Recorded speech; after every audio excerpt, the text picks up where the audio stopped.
All right, thank you for staying. If you're just joining, you're watching Daybreak, reaching you live from the nation's capital in Abuja. Now to our next discussion on the program. The federal government on Monday said Nigeria will likely borrow to finance another budget deficit of 11.3 trillion naira in 2023, thereby taking the country's debt stock to 50 trillion naira. Minister of Finance, Budget and National Planning, Zainab Ahmed, said that the regime plans to spend 19.76 trillion naira next year, out of which the government could only raise 6.34 trillion naira through oil sales and other revenues. She said that the budget will be premised on $70 per barrel of crude oil and an exchange rate of 435 naira to the dollar.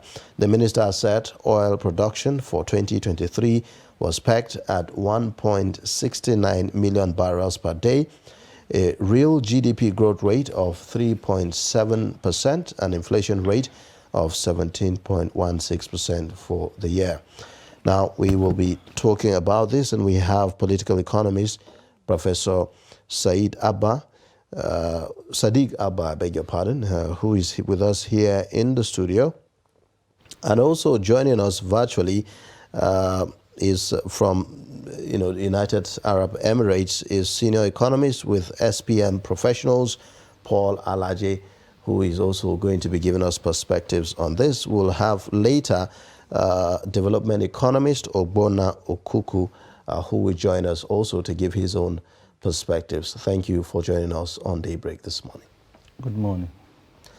Well, going by what the Ministry of Finance, or say Minister of Finance, is proposing, we are already having a deficit of over 11 trillion naira. That's beyond the threshold set by the Fiscal Responsibility Act of 2007, the 3% threshold. And this is the second time that this is happening within this, few years, 2020 and now.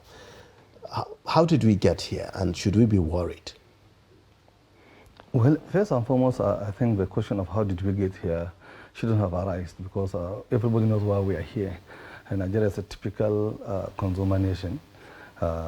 We specialize in patronizing goods and services that is far, far beyond our productive capacities. We are import-oriented country. We celebrate our gluttonous consumption habits and behaviors that is far beyond human comprehension and wisdom. And governmentally, it's a government that has not only this government in the history of Nigeria, without any exception since 1960, we have been having consistency and continuity in government that specializes in only celebrating how much they earn from the oil sales of oil proceeds internationally. So it's a vicious cycle that is now facing us fairly and squarely on our faces. So we got here simply because we refused to plan as a nation. We got here simply because from the point of leadership and followership, we deliberately and consciously decided that, look, we will never be productive in our lives. So there is no miracle that the government can do to move this country out of this economic doldrums, apart from at least borrowing. And it is not so much of a strength state-wise and government-wise to be borrowing, because that's the only thing that is open to an average Nigerian government. Every government borrows and borrows, you keep on borrowing.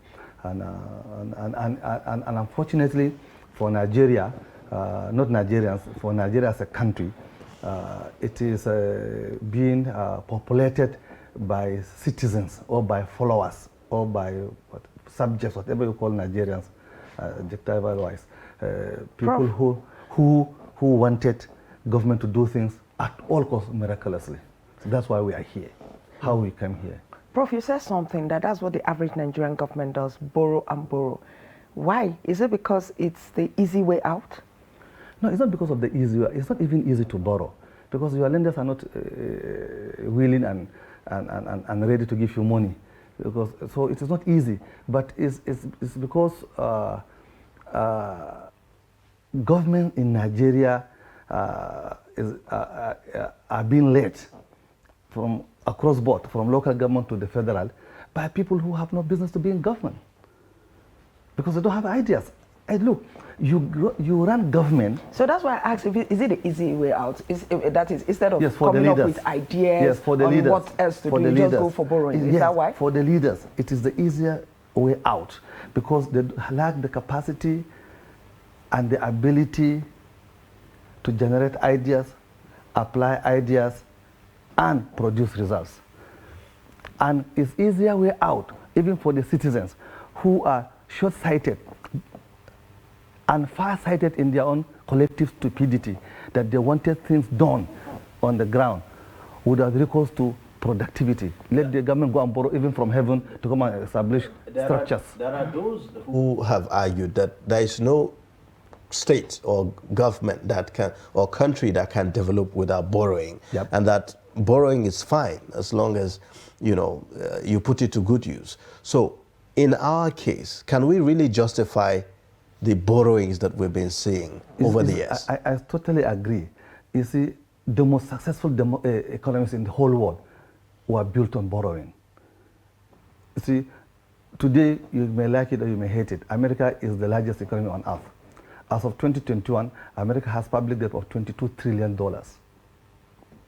The entire success story of the Western European countries after the Second World War, which is capped as a Marshall Plan of Action, was built on borrowing from USA in particular as a country and other financial agencies. Japan, after the Second World War, came on board as the third largest economy on earth through borrowing. Recently, in the last 20 years or 30 years, Singapore, Indonesia, Malaysia, South Korea, Taiwan, Brazil, name them, they came on board through borrowing. So borrowing is not an economic catastrophe. So long as those who are borrowing have good intention and have defined and determined projects that can touch the lives and the well-being of their own citizens directly. And there are plans on ground through which such borrowed money could be paid back with interest without recourse to other extra or excess sufferings on the citizens. So in our and I'll give an example in Nigeria. Yes. This government right or wrongly borrowed money from China to put the railway lines. If you take on only one day, the train catastrophe that happened between Abuja and Kaduna where people were kidnapped, they said that day there were about 300 people in that train.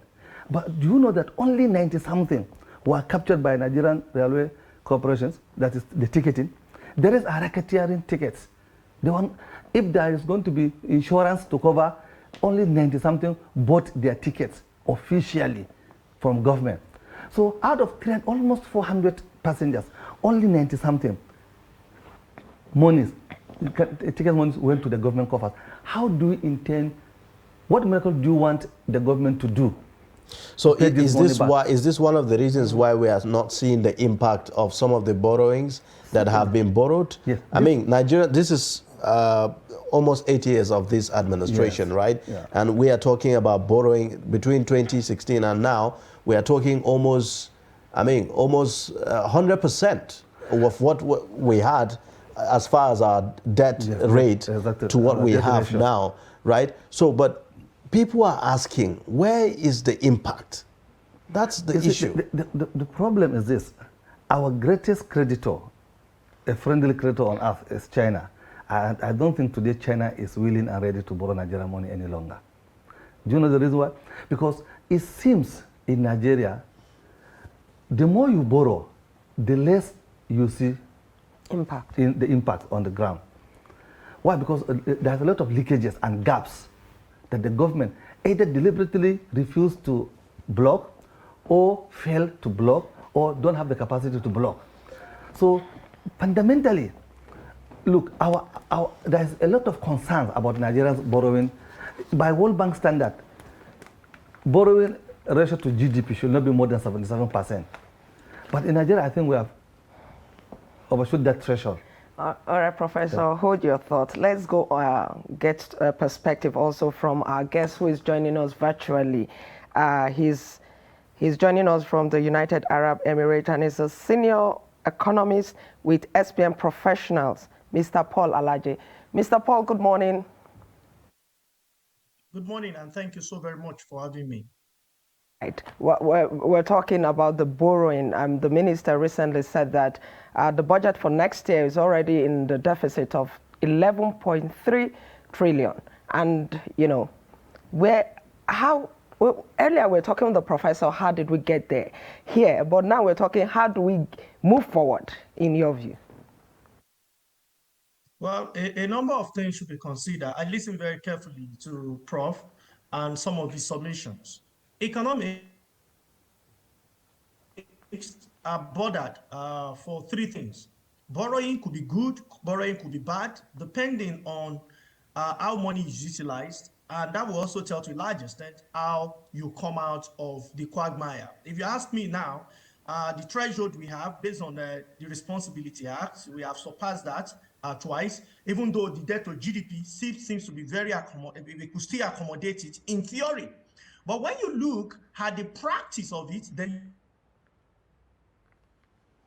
you will be worried as much as I am. Well, there are rules of thumb. Number one is, well, what is the debt to GDP? A number of institutions, some institutions recommended 30%, some recommended 75%. Nigeria could still be within this corridor, but that is not the only way to decide whether borrowing makes sense or it does not make sense. The next question is, what is debt service to revenue? And that is where we have the challenge. President 2019 budget presentation to the National Assembly, that the biggest concern for him was not who will win 2019 election. The biggest concern for him will be, where will the money come from? And I say again today, this is a very big, very huge challenge. First quarter report, Q1 report, according to the Minister of Finance, it revealed that we spend more to service debt when compared with what we generated. One, it means the money we used to pay salaries was borrowed. It means money we used to buy infrastructure was borrowed. Money we used to maintain politicians were also borrowed. What we generated in revenue, total gross, was far less than what we spend to service debt. Is that not worrisome? Is that not disturbing? Now, put that figure aside. The third and the most important for economists is, what is the impact of debt? And last, say 5 years at about 8%. But when you look at the GDP growth rate, which is the growth of the economy, compare that with growth of debt. The growth of the economy is almost 25-30% of the debt, the growth in debt. That means the debt, the monies you are borrowing, is not having tremendous impact on the economy. So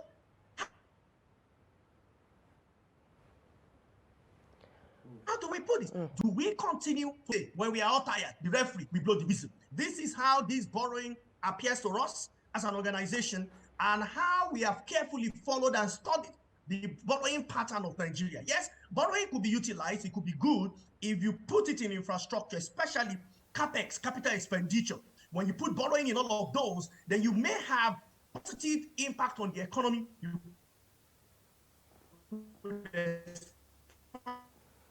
Road, we've seen nice projects in. I talk to you today, as I talk to you right now, money that are borrowed to construct railways. The Lagos, I say Lagos, Abuja, Kaduna, it's redundant because we are unable to provide security. The owners of the debt, we collect interest, and we are still not talking about how to pay back. These are real issues. So if you ask me, how do we come out of this? Through revenue generation. Nigeria, in southwest Nigeria, and I identify how the state will expand 5 billion naira fresh money into the state economy. And this is revenue. This has nothing to do with borrowing. It belongs to the state, but representative of the states. representative of the state felt that, don't worry, these people are our people. When we talk to them, we will see. Till today, they've not been able to generate revenue. So, all right. Okay. All right, so let's get back. Let's come back to the studio for a bit to talk to Professor Sadiq.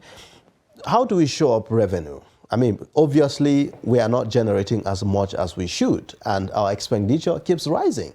So how do we show up our revenue? Today, we are talking about, oil theft, oil being one of the major sources of our revenue. We are talking 1.3 million barrels per day and all of that. And we are seeing that there's concerns or reactions that have followed the contract issued to one of the ex-militants, Tom Polo, which is now generating a lot of concern. And so the issue of safety, or I would say securing oil pipelines, is on the table as to issue of shoring up revenue.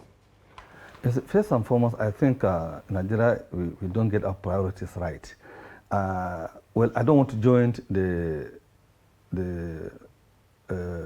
mainstream commentators on whether giving Tom Polo is right or wrong. But I believe that it goes further to undermine grossly the constitutional responsibilities of the Nigerian Navy and other security agencies in Nigeria. Why should the federal government contract out security of the national assets to an individual who has been part and parcel of undermining that particular process? So I think, to me, it is more of politics than securing our own oil facilities. That's far I can go. But NNPC now operates as a private company, isn't it? So yes, if you think about and as a private company, but who determines who becomes a member of the board of the NNPC today? Who appointed those people who are running NNPC today? What are the interests of those who appointed them? How capable are those people in the board of NNPC and the management of NNPC? There are a lot of fundamental questions. They are the same hands that has been running NNPC for the past 40 years. And they're the people that have been grounding Nigerians and NNPC for the past 40 years. So I don't expect any miracle from them. So, but the question is, now how can the federal government, state government and the local government in Nigeria now come up with revenue alternatives so that at least they will be able to take away their eyes from external borrowing? Prof, when the minister spoke recently, where she spoke about the deficit, she said something. She said the country must do things differently. Mm-hmm. She said bold and decisive and urgent actions must be taken at national and subnational levels. And some persons are asking, who is to lead this change that Nigeria should do things differently? Because this is the government saying Nigeria has to do something differently. You see, ideally, our mentality is that the government should lead, but I think it's wrong. The model of development today all over the world is citizens-driven developmental processes. It's not government. It's Nigerians that will come out to ask government to force, if I can use that word diplomatically, to force government to take that particular line of action that she is now advocating. Because she knew, as a Minister of Finance, she doesn't have the capacity and the ability to lead. The President, as Buhari himself, doesn't have the capacity and the ability to lead. National Assembly are completely washed out. They cannot lead. So the ball is in the court of an average Nigerian who is unfortunately and incidentally is bogged down by his religiosity, ethnicity, and tribal sentiments rather than national interest, his own well-being, and the well-being of his brothers and neighbors. So you see, who will take the lead? It's a simple thing. Look, it is me and you. We shouldn't just throw everything to government. Government is an abstract. But Prof, there's the issue of cost of governance. You see, it is us, me and you, that will determine the reduction of the cost of governance. We don't need 369 people who are doing parties at the National Assembly as our parliamentarians. We don't need them. The number is too high. What is wrong if each and every state will bring only one person? That's 36 with federal capital territory 37 as member of National Assembly, because to cut cost of governance. Why should we have almost 40 something to 60 members of cabinet at the federal level? It's too high. Okay. So you see, look, when you don't generate enough revenue, don't create leakages. All right. All right. So talking about leakages, let's go to Paul Alaje there. How do we block leakages to be able to show up more money?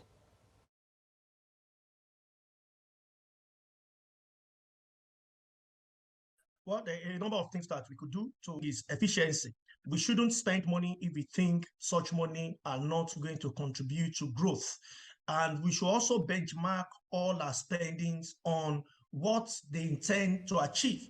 It is not correct for people to gather in a hall called the National Assembly and apportion what they will spend or what belongs to them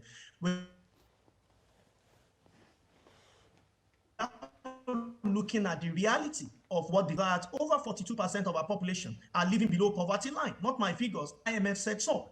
And in 2018, 98 million people are living under multidimensional poverty. How then should we continue to spend? And every year we reallocate SUVs for those who are representing us, and some of them have assistant and senior special assistant, junior support